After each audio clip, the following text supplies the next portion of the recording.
RBI governor Raghuram Rajan ने आपके loan की ईएमआई घटाने का इंतजाम कर दिया है। आरबीआई ने उम्मीद के मुताबिक रेपो रेट 0.25% घटा दिया। अब रेपो रेट घटकर 6.5% हो गया है, जो जनवरी 2011 के बाद सबसे निचले स्तर पर है। लिक्विडिटी बढ़ाने के लिए राजन ने एक और बड़ा फैसला लिया। अब रेपो रेट और रिवर्स रेपो रेट के बीच का फर्क सिर्फ आधे % का रहेगा, यानी रिवर्स रेपो रेट दरअसल 0.25% बढ़कर 6% हो गया है। रिवर्स रेपो पर बैंक अपना पैसा आरबीआई के पास रखते हैं। यही नहीं, आरबीआई ने एमएसएफ यानी मार्जिनल स्टैंडिंग फैसिलिटी की दर को 0.25% से घटाकर 7% कर दिया। तो इन सब बातों के बीच सबसे बड़ा सवाल यह है कि आरबीआई की इस पूरी मेहनत का फायदा अब आपके पास कब तक पहुंच रहा है। बैंक कब और कितना कर सस्ता करेंगे और आपकी ईएमआई कितनी कम होगी, इसी पर आज हम कर रहे हैं खास चर्चा। हमारे साथ इस चर्चा में शामिल हो रहे हैं एसबीआई के MD Rajneesh Kumar, India ratings के प्रिंसिपल इकोनॉमिस्ट सुनील कुमार सिन्हा और हीरानंदानी ग्रुप के चेयरमैन और एमडी निरंजन हीरानंदानी।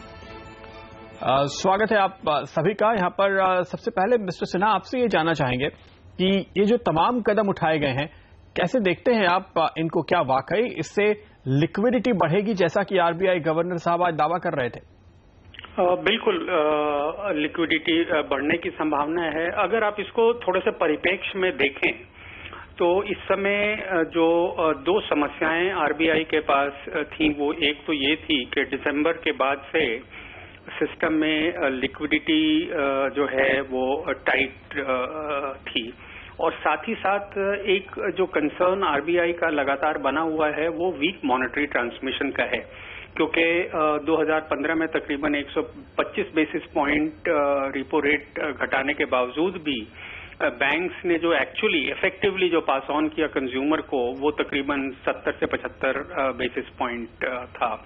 तो ऐसी स्थिति में इन दोनों समस्याओं को एड्रेस करना जो है वो आरबीआई के लिए प्राइमरी कंसर्न था, और आज की पॉलिसी में दोनों ही इश्यूज को काफी हद तक एड्रेस किया गया है।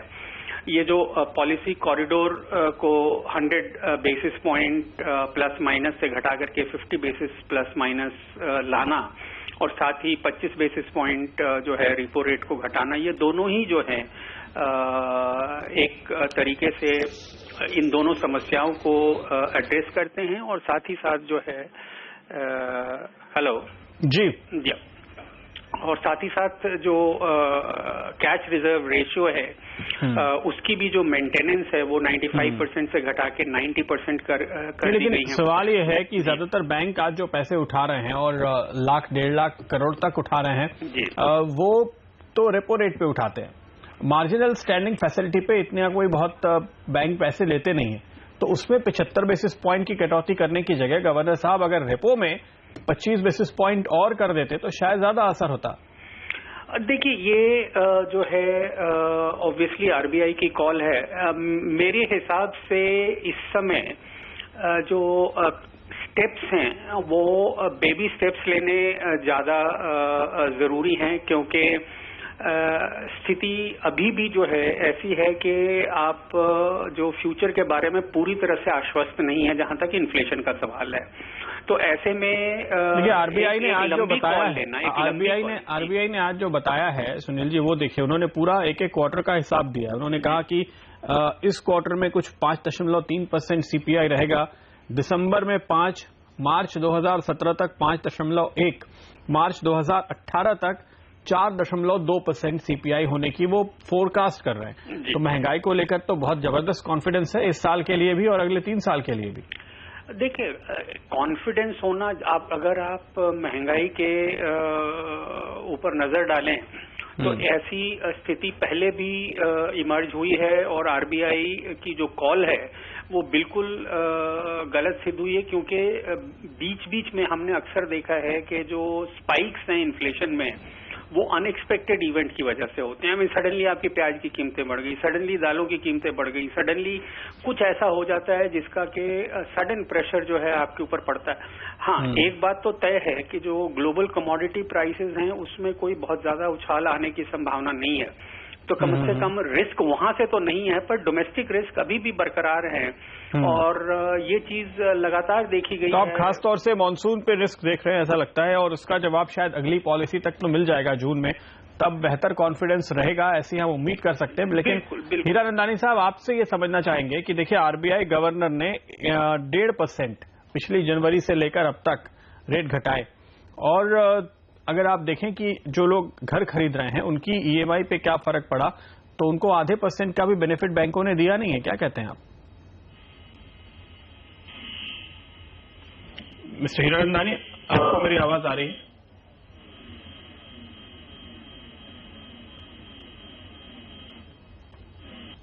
मुझे नहीं लगता मिस्टर हीरानंदानी तक हमारी आवाज पहुंच पा रही है। मिस्टर सिन्हा, तो हमारे सवाल यही था कि आखिर बैंक्स इसको अभी तक पास ऑन नहीं कर रहे हैं, और आज भी हमने जो बैंक से बात की है तो उनका कहना है कि अभी वो इंतजार करेंगे।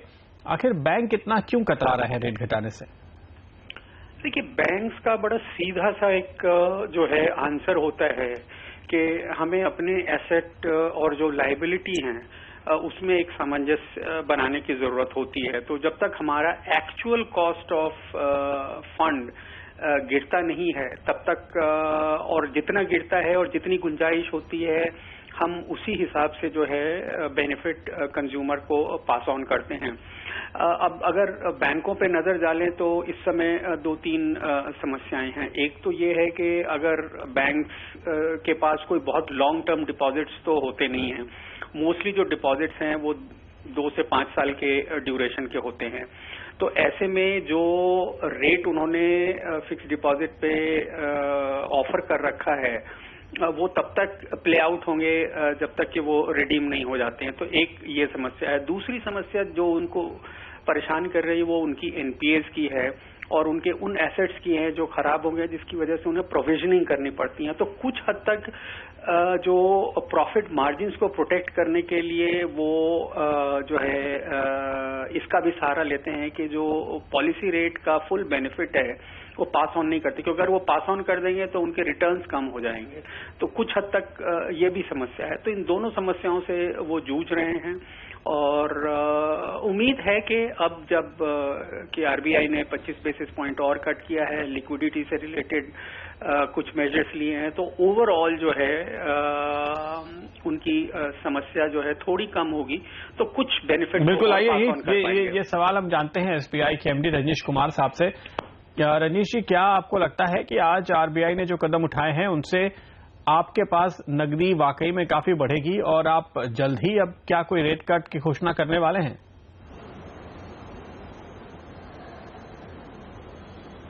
नहीं, देखिए, ऐसा है, इसमें मैं थोड़ा सा डिस्कशन सुन भी रहा था। तो जो रेट कट की प्रक्रिया है, अभी बेस रेट से एक नया रेजिम शुरू हुआ है एमसीएलआर का, marginal cost of lending rate, और उसका एक सेट फॉर्मूला है जिसमें कि आपके जो डिपॉजिट रेट्स हैं, अगर वो बैंक्स कट करते हैं तो वो कट एमसीएलआर मैकेनिज्म के थ्रू पास ऑन हो जाएगा। और जो एमसीएलआर डिटरमिन होता है उसमें मार्जिनल कॉस्ट भी ली जाती है, और एवरेज कॉस्ट का भी कंपोनेंट है, और रिटर्न ऑन नेटवर्क का कंपोनेंट है। तो in a way it is a weighted average which comes in, और उसके आधार पर ही रेट कट होगा। और एक जो मेजर डिफरेंस है एमसीएलआर और बेस रेट में, पहले बेस रेट के नीचे आप लेंड नहीं कर सकते थे, चाहे लोन 3 महीने का हो, 6 महीने का हो या 1 महीने का हो। लेकिन अगर अभी आप देखें तो डिफरेंट मैच्योरिटीज का एमसीएलआर है, और जो शॉर्ट टर्म मैच्योरिटीज हैं 3 और 6 महीने की, उनका रेट पहले के बेस रेट के मुकाबले ऑलरेडी जब 1 अप्रैल से अनाउंस किया गया है तो रेट कम कर दिया गया है। अभी आगे आज की पॉलिसी के बाद जब एल्को बैंक्स की होगी उसमें ये निर्णय होगा कि आगे डिपॉजिट पे रेट कट करने की कितनी गुंजाइश है, और उसमें हर एक बैंक की स्थिति फर्क होती है। हमारे जो रेट्स हैं, मान लीजिए स्टेट बैंक के ऑलरेडी काफी कम है, और काफी बेनिफिट जो है एमसीएलआर में 1 अप्रैल से दे दिया गया था। लेकिन इसके सर, आप कह रहे हैं कि 3 महीने 6 महीने के रेट कम हुए हैं, ये हो सकता है कि अभी ये हुआ हो, लेकिन अगर आप देखें तो जो लंबी अवधि के लोन्स हैं, वो चाहे फिर कंपनियों को दिए हुए आपके लोन हो, चाहे किसी के वर्किंग कैपिटल लोन्स हो, चाहे वो पर्सनल लोन हो, कार लोन हो या होम लोन हो, वहां पर आपने कोई राहत खास दी नहीं है। और आरबीआई ने जिस तरह से रेट घटाए हैं उसका बहुत छोटा हिस्सा पास ऑन हुआ है।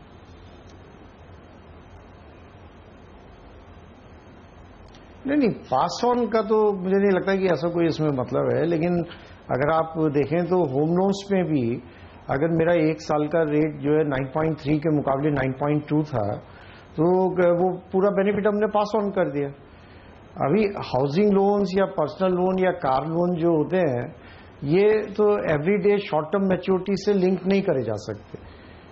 और जो कॉर्पोरेट लैंडिंग होती है वो शॉर्ट टर्म में कॉर्पोरेट्स बोरो करते हैं समटाइम्स, जैसे 3 महीने के लोन लेते हैं या 6 महीने के लोन लेते हैं, या अगर वो मनी मार्केट में भी जाके सीपी के थ्रू फंडिंग लेते हैं, तो अलाइनमेंट जो है मनी मार्केट इंस्ट्रूमेंट्स के साथ वो शॉर्ट टर्म मैच्योरिटी में काफी कुछ हो गया है।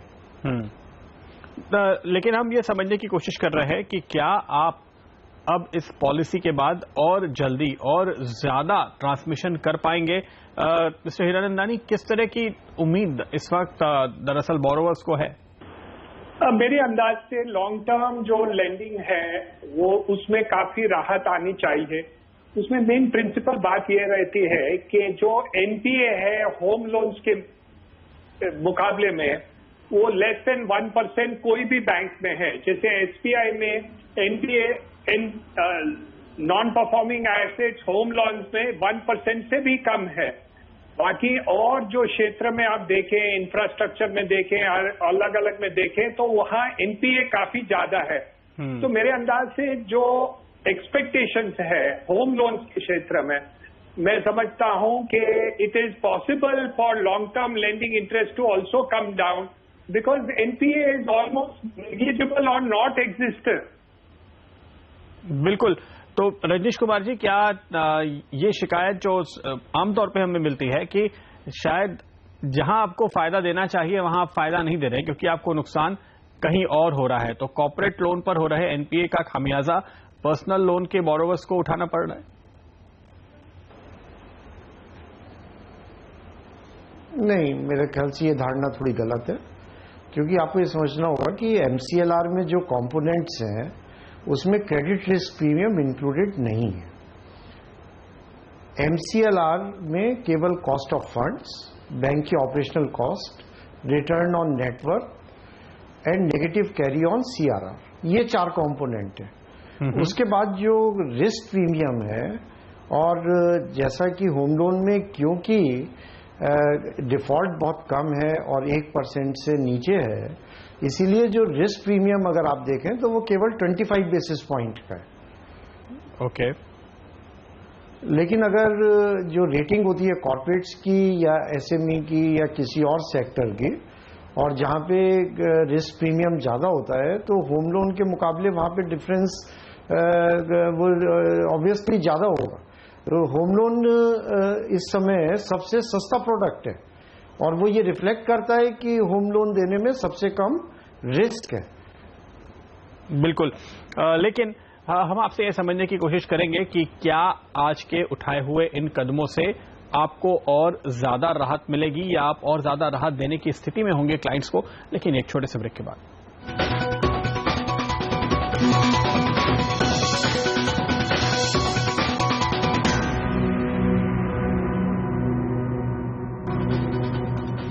तो अब ईएमआई कम होगी या नहीं, ये जानने की कोशिश कर रहे हैं हम एसबीआई के MD Rajneesh Kumar, India ratings के प्रिंसिपल इकोनॉमिस्ट सुनील कुमार सिन्हा और हीरानंदानी ग्रुप के चेयरमैन और एमडी निरंजन हीरानंदानी के साथ।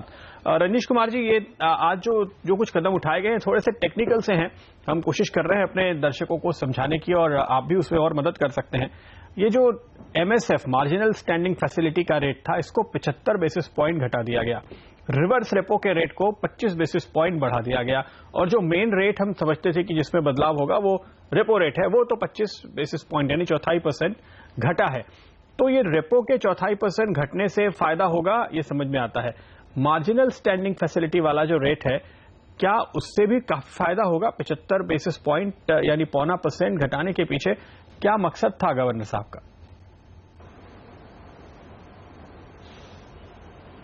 नहीं, उससे बैंकों की जो बोरिंग कॉस्ट है from reserve bank of India वो कम हो जाती है। तो जहां तक हम समझते हैं कि एमएसएफ पे बैंक तभी लोन लेते हैं जब कि वो दिक्कत में हो, कुछ बैंक जिनके पास कोलैटरल अवेलेबल ना हो, क्या वाकई में काफी लोन इस रेट पर आते हैं?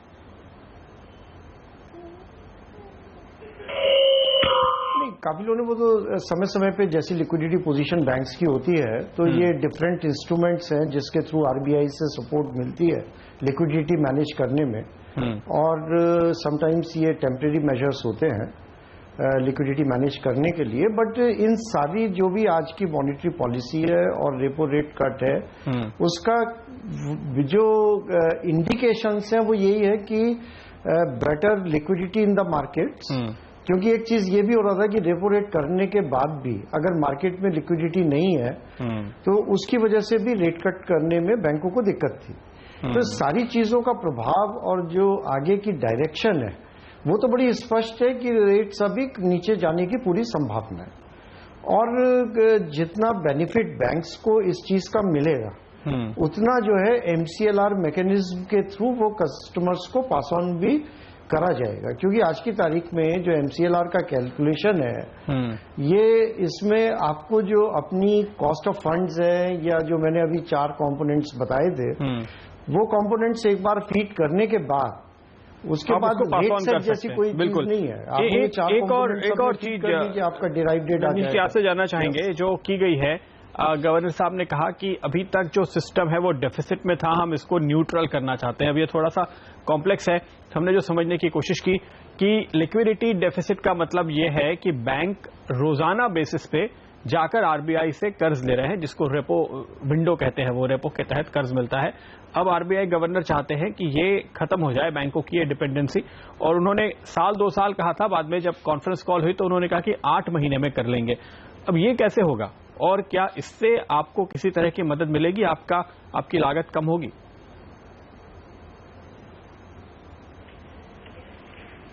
लागत तो अगर मार्केट में लिक्विडिटी इंप्रूव होगी तो होलसेल जो फंडिंग होती है, या जैसा अगेन वो एक ही सवाल आपका ये दोबारा मेरे ख्याल से आ गया है डिफरेंट फॉर्म में कि आपका अगर आप देखें इवन जैसे रेपो रेट कट पास्ट में आरबीआई ने किया, लेकिन बॉन्ड यील्ड्स कम नहीं हुई। और बॉन्ड यील्ड्स क्यों नहीं कम हुई? क्योंकि मार्केट में लिक्विडिटी की थोड़ी दिक्कत थी। तो जब आपका लिक्विडिटी की पोजीशन आरबीआई ऐसे स्टेप्स लेगा जिससे मार्केट में लिक्विडिटी पोजीशन इंप्रूव होगी तो नेचुरली जो बॉन्ड यील्ड्स हैं उन पे भी इम्पैक्ट आएगा, वो भी कम होनी चाहिए। और बैंक्स की जो बोरिंग की कॉस्ट है from reserve bank of India that will also come down. Okay. और उसका जब आपका एवरेज कॉस्ट निकालेंगे तो बेस रेट पे इम्पैक्ट आएगा, और मार्जिनल कॉस्ट निकालेंगे वो आपके डिपॉजिट जो रेट्स हैं उनके कट पे मार्जिनल कॉस्ट पे काफी डिपेंडेंसी बिल्कुल है। तो ये हमारे सवाल बार बार रिपीट होते रहते हैं क्योंकि हम हर पॉलिसी से पॉलिसी यही सवाल पूछते हैं, और जो असली बात आपसे जानना चाहते हैं वो यही है कि इस पॉलिसी से अगली पॉलिसी अगले 2 महीने में अब इसमें से आप कितनी राहत है जो पास ऑन कर पाएंगे? डिपॉजिट रेट और लेंडिंग रेट कितने काटेंगे आप?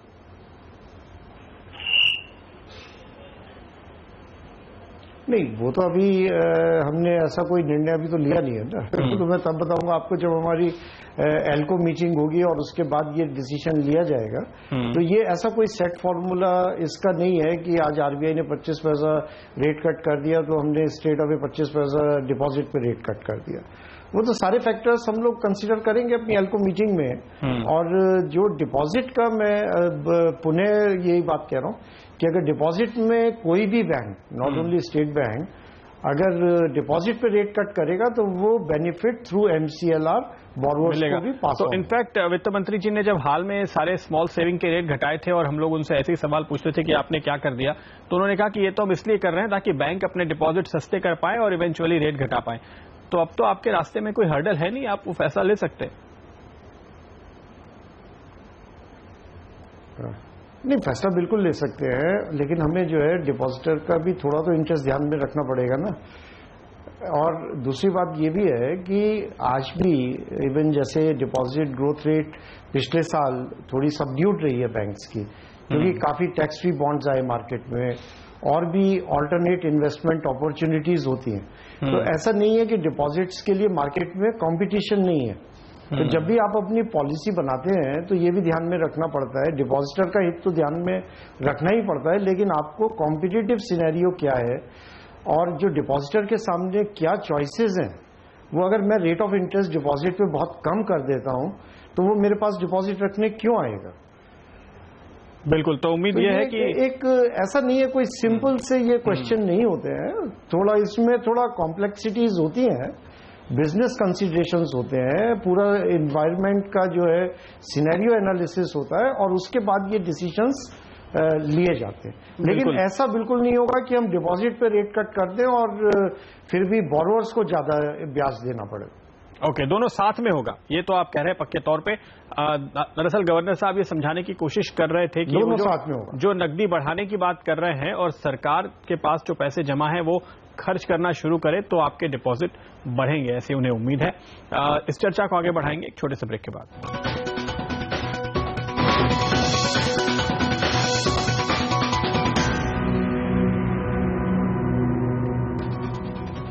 स्वागत है आपका एक बार फिर, और हम चर्चा कर रहे हैं अपने एक्सपर्ट्स के साथ। क्या ईएमआई घटेगी, क्या कर्ज की दरें घटेंगी, ये समझने की हम कोशिश कर रहे हैं। और इस वक्त जो स्थिति हमने देखी, जिस तरह से आरबीआई गवर्नर ने समझाने की कोशिश की कि नकदी बढ़ा करके वो रेट घटाने की उम्मीद को बढ़ा रहे हैं, इस पर इस वक्त सवाल यह है कि आरबीआई गवर्नर काफी हद तक चिंतित हैं ग्रोथ की रफ्तार को लेकर, निवेश की रफ्तार को लेकर, और ऐसी स्थिति में उनकी हर संभव, हर मुमकिन कोशिश वो कर रहे हैं ताकि बैंक्स के रेट घटे और इन्वेस्टमेंट बढ़े, कम रेट पर लोगों को फाइनेंस अवेलेबल हो। मिस्टर हीरानंदानी, अगर आप एक अंदाजा दें किस तरह का सीवियर स्लो डाउन इंडस्ट्री में देखने को मिल रहा है, जिस इंडस्ट्री में आप हैं और जिनसे बहुत करीब से जुड़े हुए हैं, उनका तो आपको पूरा अंदाजा होगा।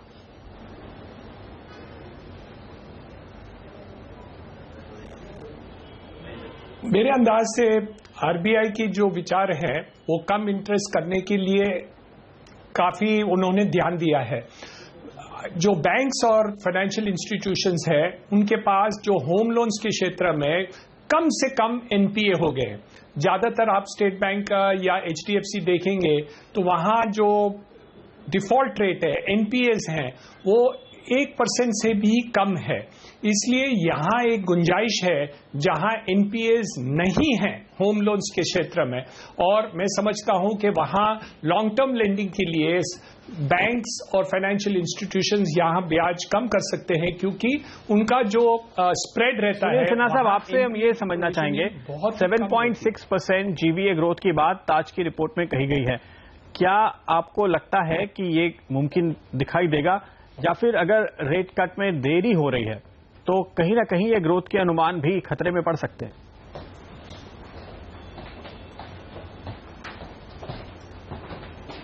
मिस्टर सिन्हा, आपको मेरी आवाज आ रही है? जी, ये सवाल मेरा आपसे था कि क्या 7.6% ग्रोथ के अनुमान हासिल होंगे, या अगर रेट कटने में देरी हुई तो इन अनुमानों पे भी खतरा होगा? देखिए, जहां तक जीडीपी ग्रोथ का सवाल है, मेरी समझ से बहुत कुछ जो है वो मॉनसून के ऊपर डिपेंडेंट है, और उम्मीद ये है कि इस बार मॉनसून नॉर्मल रहेगा। कम से कम 100 साल की हिस्ट्री में ऐसा तो कभी नहीं हुआ कि country had to face 3 consecutive bad monsoons. तो अगर मॉनसून नॉर्मल रहता है और जिस किस्म की रफ्तार हमने मैन्युफैक्चरिंग सेक्टर में या सर्विसेज सेक्टर में पिछले फिस्कल में देखी है, वो अगर बनी रहती है तो मेरी समझ से 7.6% का जीवीए ग्रोथ जो है बहुत एम्बिशियस नहीं होना चाहिए। ओके, पूरी उम्मीद करें कि पिछले 100 सालों में ऐसा कभी नहीं हुआ कि लगातार तीसरे साल मॉनसून कमजोर रहा हो। अगर मॉनसून अच्छा रहा तो ये भी उम्मीद है कि आरबीआई एक और रेट कट अगली या उसके बाद यानी जून या अगस्त की पॉलिसी में देगा, और ये भी उम्मीद है कि बैंक्स उसको पास ऑन करेंगे। जिस तरह की कोशिशें आरबीआई की ओर से की जा रही है उसको देखते हुए बहुत बहुत शुक्रिया आप सभी मेहमानों का। नमस्कार।